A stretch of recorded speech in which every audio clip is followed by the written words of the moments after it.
Bonjour à tous et bienvenue sur Piston et Boulon, ma petite chaîne de restauration. Alors aujourd'hui on fait une synchro des carbus et pas par la mesure de la dépression, par la mesure de la puissance.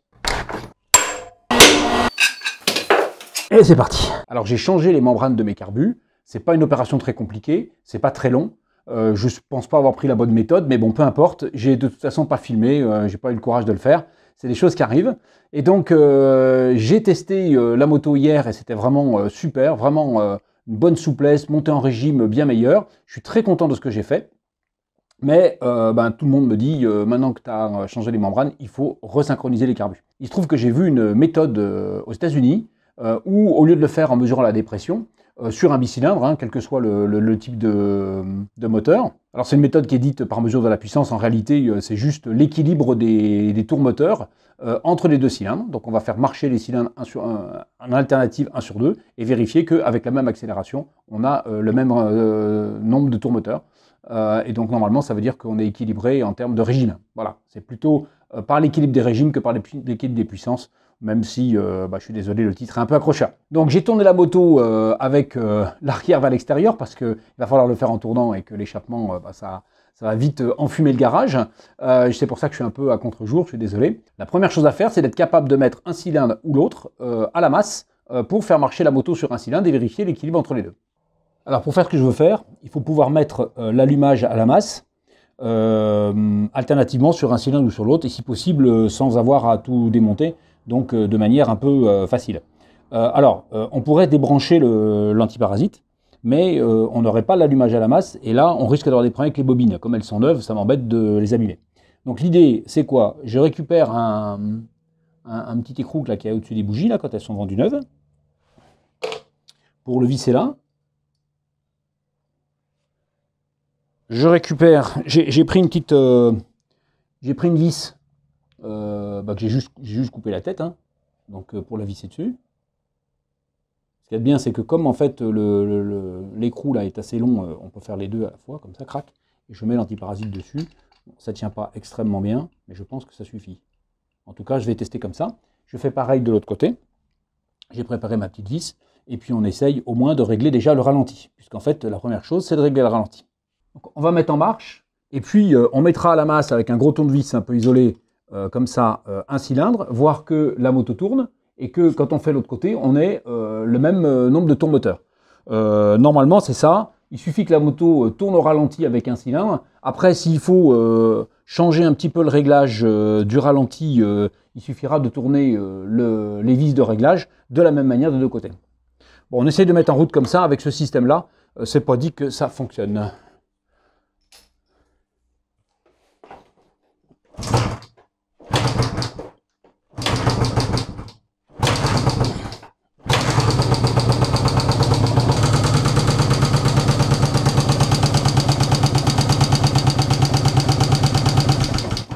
Voilà, je ne tiens pas sur un cylindre.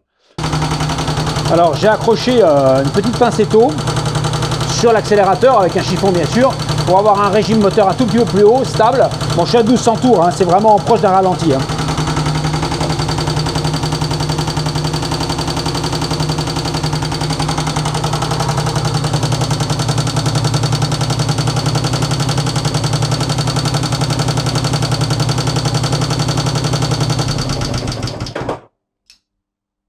Bon, le moins qu'on puisse dire, c'est que ça ne fonctionne pas. On va essayer avec un petit coup de régime moteur plus haut pour voir si au moins la méthode fonctionne, hein, parce que là, je ne suis pas sûr de moi. Hein.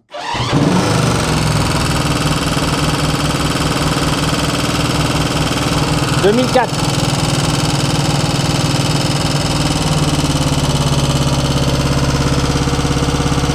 Tout petit peu en dessous de 2000.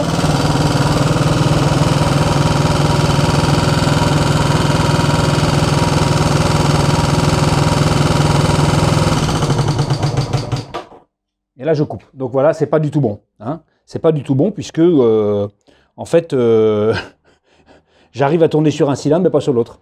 Il y a un vrai problème. Donc là, je suis pas du tout synchronisé. Il faut que je réfléchisse 5 minutes. Bon, il faut déjà que les deux boisseaux se lèvent en même temps. Hein. Donc ça, c'est pas bon. Alors, c'est pas facile à voir, mais vous avez au fond, là, ici, là, vous avez des vis qui permettent de de synchroniser la tension des câbles. Et donc c'est ça qui ne va pas, puisqu'en fait, celui-là se lève avant l'autre. Donc je vais baisser un peu celui-là et monter un peu l'autre, parce que je trouve qu'il n'y a pas tout à fait assez de mou quand on est au ralenti, là. C'est pas que je veuille le montrer en gros plan, mais si je veux voir les deux côtés à la fois, c'est pas mal comme ça. Ah ouais, là, il faut que je tourne encore. Je commence à monter, là. Vous vous rendez compte un peu le décalage qu'il y a? C'est fou. Alors il faudrait peut-être que je règle aussi les vis de ralenti pendant que j'y suis. Hein. Tant pis, on va tout dérégler. Alors j'ai décidé de changer de méthode parce que je trouve que c'est pas assez précis. Donc je sors la 0,05, c'est la plus fine que j'ai. Je règle ma vis de ralenti de manière à ce que, voilà, quand ça coince et quand je l'enlève, j'entends le toc pour la buter. Donc là c'est pas mal. Donc maintenant j'enlève ma pince et je regarde si je trouve que ça soulève quand même à peu près en même temps. Ouais, là c'est bon. Donc j'ai bien fait de tout reprendre parce que même le ralenti c'était pas bon.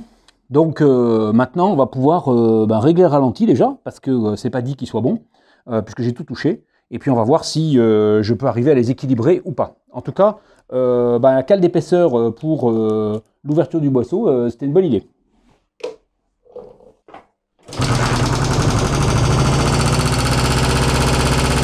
Voilà, je suis beaucoup trop rapide. Mais justement, on va pouvoir vérifier. J'en coupe un.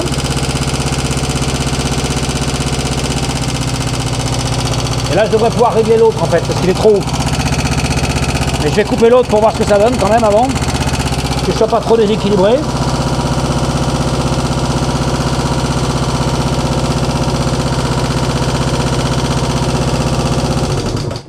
Ah ouais, là, c'est quand même bizarre. Hein. Parce que dès que je coupe l'autre, celui-là, il n'est pas suffisant, quoi. Hein. Alors, je sais pas si ça vient de ça ou pas. Ça m'embête. Là, je suis à la masse de l'autre côté, hein. J'arrive à le tenir, mais à la main. Si je le lâche, il s'éteint. Bon, alors j'ai un vrai gros problème d'équilibre entre les deux cylindres. Et donc là, je vous avoue que je ne sais pas comment faire. C'est un échec, hein, puisque quand je mets à la masse ici, alors que je suis à 3000 tours au compteur, je suis à 2005 quand je mets la masse de ce côté, et puis de l'autre côté, je cale. Donc ça veut dire que ce cylindre-là, il donne très peu. Donc c'est pour ça que mes performances ne sont pas exceptionnelles. Hein. J'ai peine à marcher à 130, ce qui est largement suffisant. Hein. Je ne cherche pas du tout à aller vite, mais elle est donnée pour 165 compteurs. Hein. Bon, je ne l'ai jamais fait. Hein. J'ai déjà fait 130 il y a 40 ans, à 2 sur l'autoroute, c'était déjà pas mal. Mais jamais plus, hein, et encore, je pense que c'était pas très prudent. Bon, écoutez, on va redémonter notre bazar, et puis on va aller faire un tour, en sachant que je vous ai montré un principe, mais je vous en ai pas fait vraiment la démonstration parfaite. Je pense que la culasse, elle aurait besoin d'un sacré coup de jeune. Alors c'est la première fois que je mets l'appareil photo sur le guidon, hein. D'habitude je mets la petite caméra d'action, on va voir, c'est peut-être meilleur comme qualité. J'ai peur que le son soit pourri, mais on verra bien. Et je ne fais pas le plein contrairement à ce qu'on pourrait croire parce que j'essaie de voir combien j'ai de réserve. Donc j'ai un bidon d'essence et j'attends de tomber en panne. Donc je vais faire un petit tour, je ne vais pas prendre la 4 voies pour ça. On y va.